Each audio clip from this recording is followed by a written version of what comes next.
ஆன்மீகம் வேர்ல்டு நேயர்கள் அனைவருக்கும் வணக்கம். அனைவருக்கும் தமிழ் புத்தாண்டு நல்வாழ்த்துக்கள். இன்னைக்கு தமிழ் புத்தாண்ட ஒட்டி 12 ராசினருக்கும் எப்படி இருக்க போகுது அப்படிங்கிறத துல்லியமா நமக்கு சொல்றதுக்காக இன்னைக்கு நம்ம கூட வாழ்க நலமுடன் ஜோதிடர் டிஜே சுந்தரபாண்டி சார் இணைந்திருக்காங்க. உங்களை வெல்கம் பண்ணிடலாம்.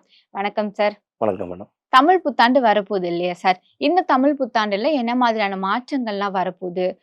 தங்கத்தோட விலையா இருக்கட்டும், இல்லைன்னா மக்களோட முன்னேற்றமா இருக்கட்டும், இந்த மாதிரி நிறைய விஷயங்கள் இருக்கு. அது ஃபர்ஸ்ட் எங்களுக்கு சொல்லுங்க. அதுக்கப்புறமா 12 ராசினருக்கும் எப்படி இருக்க போகுது அப்படிங்கிறத பத்தி பார்க்கலாம். கண்டிப்பா மேடம். அதாவது பார்த்தீங்கன்னா, இந்த தமிழ் புத்தாண்டுல நம்ம ஒரு புத்தாண்டு அப்படின்னு சொல்லி பார்க்கும்போது பார்த்தீங்கன்னா, நம்மளுடைய நவகிரகத்தின் நாயகன் என்று சொல்லக்கூடிய சூரிய பகவான் மேச ராசிக்குள்ள உள்ள வரும் காலம் தான் நம்ம என்ன பண்ணுவோம்னா, சித்திரை மாதம் சொல்லுவோம்.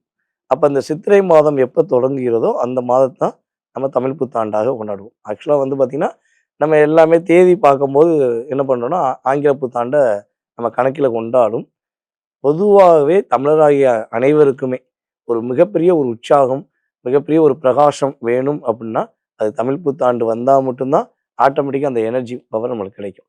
ஏன் அப்படின்னா, சூரிய பகவான் பார்த்தீங்கன்னா, நம்மளுடைய மேச ராசியில தான் உச்சமடைகிறார். சூரியனுடைய கதிர்வீச்சுகள் கிடைக்கும்பொழுது யாராலுமே கஷ்டப்படுறீங்க அப்படின்னு சொல்ல முடியாது. ஸோ அந்த அளவுக்கு ஒரு பாக்கியத்தை கொடுக்கக்கூடிய இந்த தமிழ் புத்தாண்டு கிட்டத்தட்ட பார்த்தீங்கன்னா, ஒரு மிகப்பெரிய மாற்றத்தை கொடுக்க போகுது.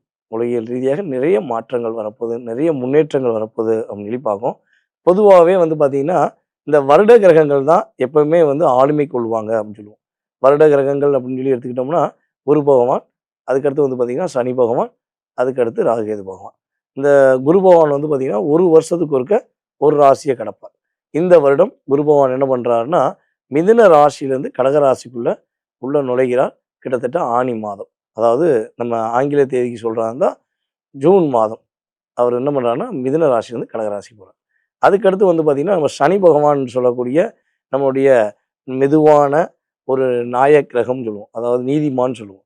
அவர் பார்த்தீங்கன்னா, அந்த வாட்டி எங்கேயுமே மாறப்போறது கிடையாது. அவர் மீன ராசியிலே உட்காந்து எல்லாருக்குமே அவருடைய விஷயங்களை செயல்படுத்துவான்னு சொல்லலாம். ஸோ அதுக்கடுத்து நிழல் கிரகங்கள் என்று சொல்லக்கூடிய ராகு கேது பகவான் பார்த்தீங்கன்னா, இந்த வருடங்கள் கட்டாயமாக என்ன பண்ணுறாங்கன்னா, இந்த கரெக்டாக கேது சிம்மத்தில் இருக்காரு. சிம்மத்தில் இருக்க கேது கடகத்துக்கு வருவார். அதேபோல் நம்மளுடைய ராகு பகவான் பார்த்தீங்கன்னா, கும்பத்துலேருந்து ரிவர்ஸில் மகரத்துக்கு வருவார். ஸோ இந்த ராகு கேது பயிற்சியும் அதே போல் குரு பயிற்சி மட்டும்தான் இந்த புத்தாண்டில் உறுதியாக கிரக பயிற்சிகள் மாறுது அப்படின்னு சொல்லி எடுக்கிறோம்.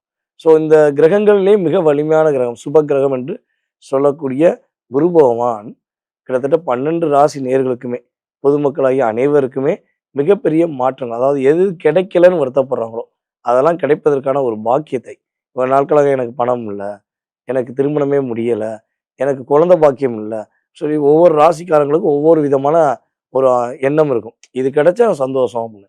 அது கிடைக்கலங்கிற விஷயத்த கொடுப்பதுக்காகவே குரு பகவான் உச்ச வீட்டில் போய் உட்காரப்படுறார், நம்ம கடகராசிக்குள்ள உட்காரப்படுறார். அது மிகப்பெரிய அற்புதம், மிகப்பெரிய மாற்றம் அப்படிங்கிறத சொல்ல முடியும். ஸோ இந்த குரு பகவான் கடகராசிக்குள்ள போகிறோன்னா இன்னொரு பெரிய ஒரு மாற்றம் அப்படின்னா, இந்த சிறு குழந்தைகளையும் பெண் குழந்தைகளையும் தவறான முறையில் தேவையில்லாமல் மிஸ்யூஸ் பண்ணி அந்த குழந்தைகளை கொலை பண்ணுறாங்க பார்த்தீங்களா, இப்படிப்பட்ட சமூக விரோதிகள்னு அவங்களாம் சொல்லணும். அப்படிப்பட்ட நபர்களுக்கு இந்த வருடம் உறுதியாக இந்த தமிழ் புத்தாண்டு ஆரம்பித்ததுலேருந்து மேக்சிமம் 1 இயர்க்குள்ள மிக கடுமையான தண்டனையான தூக்கு தண்டனை அதிகமாக விதிக்கப்படும். இப்போ வரையும் அவங்களாம் தப்பிச்சு வெளியே வந்துருக்காங்க. சில நபர்கள் இன்னும் வெளியுறதுக்கு தெரியாமல் இருக்காங்க. ஸோ இப்படி மிஸ்யூஸ் பண்ணுற அத்தனை பேருக்குமே மிகப்பெரிய தண்டனை கிடைக்கக்கூடிய ஆற்றல் குருவோடைய பரிபூர்ண ஒரு செயல்பாடு மூலமாக கிடைக்க போகுது. ஸோ ஏன் இதை தெளிவாக சொல்கிறோம்னா, சனி பகவான் குரு வீட்டில் இருக்கார், நீதியரசர் குருவோட வீட்டில் தான் இருக்கார். குரு கரெக்டாக ஜூன் மாதத்துக்கு மேலே டைரெக்டாக என்ன பண்ணுவார்னா சனி பகவானை பார்ப்பார். அப்போ உறுதியாக இந்த சட்டம் கொண்டு வர்றதுக்கான வாய்ப்புகள் அதிகமாக இருக்குது. கொண்டு வந்தால் இந்த இந்தியாவே இல்லை உலகமே சந்தோஷமாக இருக்குங்கிறது நிதர்சனமான உண்மை. ரிஷப ராசிக்காரர்களுக்கு இந்த தமிழ் புத்தாண்டு எப்படி இருக்கு சார்? ரிஷபராசி காலச்சக்கரத்துக்கு 2ஆம் இடம். ரிஷபராசியின் அதிபதி பார்த்தீங்கன்னா சுக்கிரன். ரிஷபராசியில் எந்த கிரகம் வலிமையாக இருக்குன்னா சந்திரன் தான் உச்சமடைகிறார்.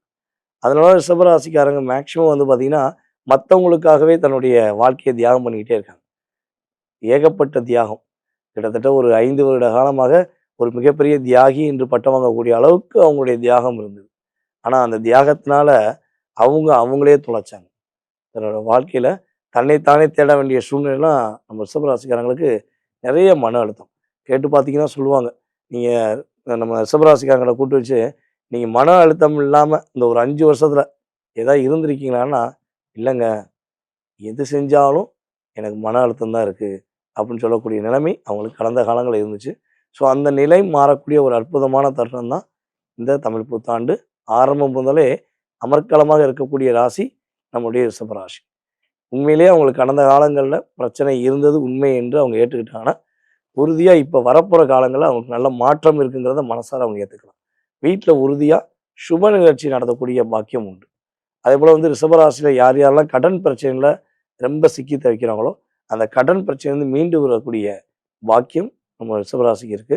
அதேபோல கிட்டத்தட்ட ஒரு குறைஞ்ச ஒரு 7 மாதம் அல்லது 9 மாத காலமாக இவங்க மேல வீண் பழி சுமத்தியே இவங்கள லாக் பண்ணியிருக்காங்க.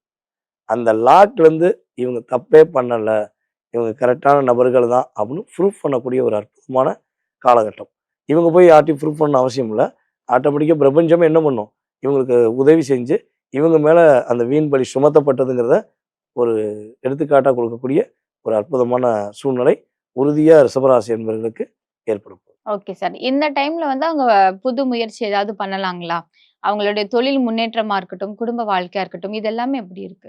அதாவது நம்ம ரிஷபராசி என்பவர்கள் வந்து பார்த்தீங்கன்னா, கிட்டத்தட்ட தொழில் ஸ்தானம் அப்படின்னு பார்க்கும்போது, ஒரு குறைஞ்ச ஒரு 6 மாசத்துக்கு பிறகு, நம்ம தமிழ் புத்தாண்டு பிறந்து ஒரு கார்த்திகை அல்லது ஒரு 6 மாசத்துக்கு பிறகு இவங்க தொழில் தொடங்குனாங்கன்னா, நல்ல ஒரு மாற்றம் வரும். மிகப்பெரிய முன்னேற்றம் வரும். தொழில்ல கொஞ்சம் அதிக கவனம் செலுத்தணும். ஏன்னா, ராகு வந்து நம்மளுடைய ரிஷபராசிக்கு 10ஆம் இடத்துல இருக்கார். அப்போ 10ஆம் இடத்துல இருக்கிற ராகுவ கிட்டத்தட்ட ஒரு ஜூன் மாதம் வரையும் குரு பார்ப்பார். அதனால தொழில்ல ஒரு ஏமாற்றம்ங்கிறது கம்மியா தான் இருக்கும். ஸோ குரு பார்வை விலகிருச்சு என்ன பண்ணும்னா, நம்ம ரிஷபராசி என்பவர்கள் தொழில் ஸ்தானம் விஷயங்கள்ல முழு அக்கறை செலுத்தணும். அதுக்கு எவ்வளோ நேரம் மெனக்கிடணுமோ, அதாவது இப்போ ஒரு 6 மணி நேரம் பார்க்காங்க, இல்ல 10 மணி நேரம் பார்க்காங்கன்னா, கூட ஒரு எக்ஸ்ட்ரா ஒரு 4 ஹவர்ஸ் ஆச்சும் அவங்க அதுக்கு டைம் ஸ்பெண்ட் பண்ணி பார்த்தாங்கன்னா வெற்றி உண்டு. அதேபோல தொழில் தொடங்குறாங்க அப்படின்னா, மேக்ஸிமம் ரிஷபராசிக்கு வந்து கூட்டணிங்கிறது ஆகவே ஆகாது. ஏன்னா கூட்டணி வச்சு பண்ணும்போது, ஆரம்பத்தில ரிஷபராசிக்கு ஒரு சந்தோஷம் இருக்க மாரியே ஒரு ஃபீலிங் இருக்கும். ஆனா கட்டாயமா என்ன பண்ணுவாங்கன்னா, அவங்களுடைய பார்ட்னர் அவங்கள ஏமாத்திருவாங்க. ஸோ அதனால கூட்டணியில மட்டும் தொழில் தொடங்காம, இவங்க தனிப்பட்ட முறையில தொழில் தொடங்குனாங்கன்னா, அதிக கவனம் செலுத்தினா, உறுதியா இந்த புத்தாண்டு முதல் அவர்களுக்கு வெற்றி. இப்ப இந்த ரிஷப ராசிக்காரர்கள் வந்து இப்ப வந்து தொழில்ல வந்து கூட்டணி வைக்கக்கூடாதுன்னு சொல்லியிருந்தீங்க. அது இல்லாம இந்தந்த விஷயங்கள்ல வந்து அவங்க தவிர்க்க வேண்டியது இருக்கு அப்படின்னா, அது என்னென்ன விஷயங்கள்? அதாவது இந்த காலகட்டங்கள்ல வந்து பார்த்தீங்கன்னா, நம்ம ரிஷபராசிக்காரங்க ஃபர்ஸ்ட்டு வந்து மத்தவங்களுக்கு வாக்கு குடுக்குறத நிப்பாட்டணும். நான் முடிச்சு தரேன். நீங்க கவலைப்படாதீங்க. நான் செஞ்சுர்றேன். ஏன்னா இவங்களுக்கு மத்தவங்க கவலைப்பட்டாங்கன்னா இவங்களால ஏத்துக்க முடியாது. நண்பர்களா இருக்கட்டும், உறவா இருக்கட்டும். ஸோ அவங்களுடைய கவலைகள இவங்க என்ன பண்ணுவாங்கன்னா, தன்னோட கவலையாவே நெனச்சுட்டு, அவங்களுக்கு போய் வாக்கு குடுத்துருவாங்க. ஸோ இந்த புத்தாண்டு முதல் அவங்க ஃபர்ஸ்ட்டு நினைக்க வேண்டியது, தன்னுடைய வாழ்க்கையை கவனம் செலுத்தணும். அடுத்தவங்களுடைய வாழ்க்கை சம்பந்தப்பட்ட விஷயங்களையோ, குடும்பம் சார்ந்த விஷயங்களையோ தலையிடக்கூடாது. அதில ஃபர்ஸ்ட்டு கவனமா இருக்கணும். அதுக்கப்புறம் இந்த கம்யூனிகேஷன் சம்மந்தப்பட்ட விஷயங்கள்ல ரொம்ப ரொம்ப கவனமா இருக்கணும். ஒருத்தவங்களுக்கு ஏதாச்சும் ஃபோன்ல எஸ்எம்எஸ் அனுப்புறீங்க அப்படிங்கிறதுல கவனம் கட்டாயமா செலுத்தணும். அதுக்கடுத்து நம்ம ரிஷபராசிக்காரங்க ஏற்கனவே இப்போ வாழ்க்கையில நிறைய நொந்து நூலாயிட்டாங்க. நூடுல்ஸ் ஆகக்கூடிய நிலைமைலாம் வந்துருச்சு. ஸோ இப்போ நல்லா இருக்க போகக்கூடிய ஒரு அற்புதமான காலகட்டத்தில இவங்க என்ன பண்ணுவாங்கன்னா, ரிஷபராசிக்கு ஒரு இயல்பான ஒரு சந்தோஷம் அப்படின்னா ஸ்டேட்டஸ் வைக்கிறது தான் அவங்களுக்கு புடிச்ச ஒரு சந்தோஷம். அப்ப இவங்க ரொம்ப நல்லா இருக்கிற நிலைமையில ஒரு ஃபோட்டோவ போட்டு, நான் இங்க இருக்கேன், நான் இப்படி இருக்கேன்னு சொல்லி வச்சாங்கன்னா, அந்த கண் திருஷ்டிங்கிறது ரிஷபராசிக்கு அதிகமா அடி விழும். அதனால மேக்ஸிமம் இவங்க நல்லா இருந்து சந்தோஷமா இருக்கும்பொழுது, மற்றவர்களுக்கு அதை வந்து மிகைப்படுத்தி காட்டாம, இவங்க தனக்குள்ளேயே அந்த சந்தோஷத்தை ஏற்படுத்திக்கிட்டு, தன்னுடைய குடும்பம் சார்ந்த விஷயங்கள கவனமா இருந்தாங்கன்னா, லைஃப்ல பாதிப்பு கிடையாது, பிரச்சனையும் கிடையாது. ரிஷப ராசிக்காரர்களுக்கு இந்த தமிழ் புத்தாண்டு இன்னும் கொஞ்சம் கூடுதல் நன்மைய தரணும் அப்படின்னா, அவங்க எந்த கோவிலுக்கு போய் வழிபட்டுட்டு வரணும் சார்? மகாலட்சுமி வழிபாடு. நம்மளுடைய சிவராசி அன்பர்கள் மகாலட்சுமி தாயை போய் மனசார வழிபாடு செஞ்சாங்கன்னா, வெள்ளிக்கிழமையில சுக்கிர ஓரையில போய் வழிபாடு செஞ்சாங்கன்னா, அவங்களுக்கு நினைக்கிற விஷயங்கள் அற்புதமாக அவங்க அப்படியே கிடைக்கும். அதன் மூலமாக அவங்க எது எதெல்லாம் செய்யக்கூடாதோ, அந்த தடையும் அவங்களே அந்த தாயுடைய ஆசீர்வாதம் மூலமாக அவங்க நிவர்த்தி பண்ணிக்கலாம். ரிஷப ராசிக்காரர்களுக்கு இந்த தமிழ் புத்தாண்டு ரொம்பவே சூப்பரா இருக்குன்னு சொல்லியிருக்கீங்க. என்னென்ன விஷயங்கள்ல கவனம் தேவை அப்படிங்கிறதையும் ரொம்ப தெளிவா சொன்னீங்க. இந்த கோவில் வழிபாடு சிறந்தது அப்படிங்கிறத பத்தி மகாலட்சுமி தேவி அவர்கள் வழிபாடு வந்து சிறந்தது அப்படிங்கிறத ரொம்ப அழகா சொன்னீங்க.